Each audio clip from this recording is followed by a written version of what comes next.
Shalom saudaraku, bahagia rasanya boleh berjumpa kembali dengan saudara di dalam mendengarkan renungan firman Tuhan. Hari ini, Senin 16 Mei 2022. Nah saudaraku, mari kita persiapkan hati kita untuk lebih lagi di dalam merenungkan firman Tuhan. Saya menyapa saudara dari Pekanbaru, Indonesia, agar setiap kita lebih lagi untuk komitmen melakukan firman Tuhan. Mari saudaraku, kita satukan hati dan kita berdoa.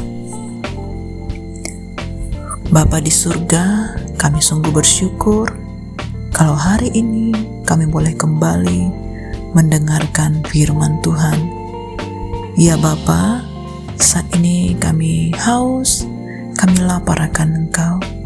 Penuhkan bejana kami, penuhkan kiribat kami ya Tuhan, sehingga kami pribadi lepas pribadi semakin mengenal Tuhan, semakin percaya akan Engkau. Kami tahu bahwa Engkau adalah Allah Immanuel, Allah yang selalu menyertai kami. Terima kasih Bapa untuk kasih-Mu yang begitu besar.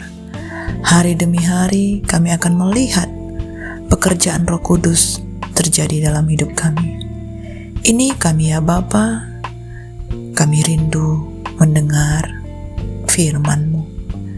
Dalam nama Tuhan Yesus kami berdoa. Amin. Mari saudaraku, kita bersama-sama mendengar firman Tuhan yang berjudul Ketika Tuhan Tampak Diam. Firman Tuhan ini tertulis di dalam Mazmur 2. Mari kita membaca Alkitab kita bersama-sama. Saya akan membacakannya buat saudara-saudara. Mazmur 28 ayat 1 sampai dengan 9. Tuhan perisaiku, dari Daud.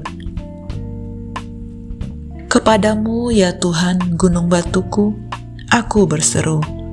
Janganlah berdiam diri terhadap aku, sebab jika Engkau tetap membisu terhadap aku menjadi seperti orang yang turun ke dalam liang kubur. Dengarkanlah suara permohonanku. Apabila aku berteriak kepadamu minta tolong, dan mengangkat tanganku ke arah tempat-Mu yang maha kudus, janganlah menyeret aku bersama-sama dengan orang fasik, ataupun dengan orang yang melakukan kejahatan, yang ramah dengan teman-temannya, tetapi yang hatinya penuh kejahatan. Ganjarilah mereka menurut perbuatan mereka, dan menurut kelakuan mereka yang jahat. Ganjarilah mereka setimpal dengan perbuatan tangan mereka. Balaslah kepada mereka apa yang mereka lakukan, karena mereka tidak mengindahkan pekerjaan Tuhan dan perbuatan tangannya. Ia akan menjatuhkan mereka dan tidak membangunkan mereka lagi. Terpujilah Tuhan, karena Ia telah mendengar suara permohonanku. Tuhan adalah kekuatanku dan perisaiku. Kepadanya hatiku percaya. Aku tertolong, sebab itu hatiku beria-ria, dan dengan nyanyianku aku bersyukur kepadanya. Tuhan adalah kekuatan umat-Nya, dan benteng keselamatan bagi orang yang diurapinya. Selamatkanlah kiranya umat-Mu, dan berkatilah milik-Mu sendiri. Gembalakanlah mereka, dan dukunglah mereka untuk selama-lamanya. Saudaraku, pernahkah saudara merasakan doa saudara nampaknya seperti membentur dinding baja, atau hanya mendarat di surga yang bisu? Allah nampaknya tidak peduli lagi dan membiarkan saudara bergelut sendiri dengan persoalan yang semakin membelit. Nah, keadaan demikian membuat saudara semakin berada di dalam kegelapan, keputusasaan, kecewa, dan tidak tahu lagi arah kehidupan. Didiamkan oleh orang yang kita kasihi adalah pengalaman yang sangat menyedihkan. Apalagi bila kita sedang susah dan butuh ditemani. Daud mengalaminya di dalam berhubungan dengan Tuhan. Ia merasa Tuhan diam terhadapnya, dan diamnya Tuhan justru ia alami di tengah masa sulit, di mana ia berhadapan dengan orang fasik yang melakukan kejahatan, yang kemungkinan adalah teman-temannya sendiri yang nampak ramah tetapi hatinya penuh kejahatan. Daud membahasakan pengalaman itu seperti orang yang turun ke dalam liang kubur, yang menggambarkan kehampaan harapannya bila di tengah kondisi yang demikian Tuhan nampak diam dan jauh darinya. Tetapi lebih menarik, meski ia merasa Tuhan diam, Daud memilih tidak diam terhadap Tuhan. Mari kita perhatikan ayat yang kedua. Betapa tidak diamnya Daud. Dengarlah suara permohonanku apabila aku berteriak kepadamu minta tolong, dan mengangkat tanganku ke arahmu, ke arah tempatmu yang maha kudus. Meski seakan Tuhan diam, tetapi ia tetap memohon, berteriak, dan bahkan mengangkat tangannya tanda berserah penuh kepada Tuhan. Ia tetap mempercayai bahwa diamnya Tuhan bukan berarti tidak mendengar, bukan berarti tidak bertindak. Daud percaya Tuhan adalah gunung batunya, yang menjadi tempat persandarannya yang teguh. Dan itulah yang kemudian dibuktikan oleh Tuhan bagi dia.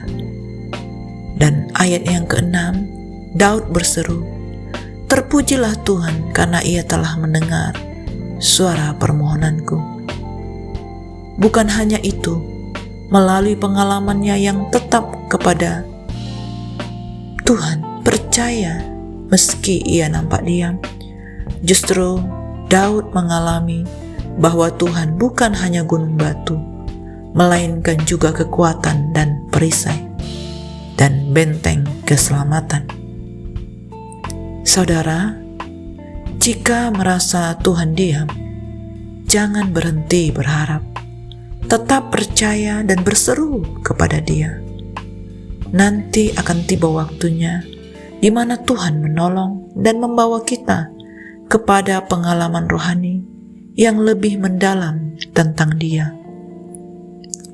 Tetaplah berdoa dan berseru, walaupun nampaknya Allah membisu atau berdiam diri, sebab meninggalkan Allah jauh lebih fatal daripada perasaan ditinggalkan atau dalam masalah sebesar apapun yang menjerat kita. Nah, saudaraku, kita bersama-sama untuk merenungkan firman Tuhan ini, dan kita semakin memiliki paradigma yang baru. Kita percaya hari ini kita dikuatkan, diteguhkan, bahkan memiliki respons yang benar terhadap firman Tuhan.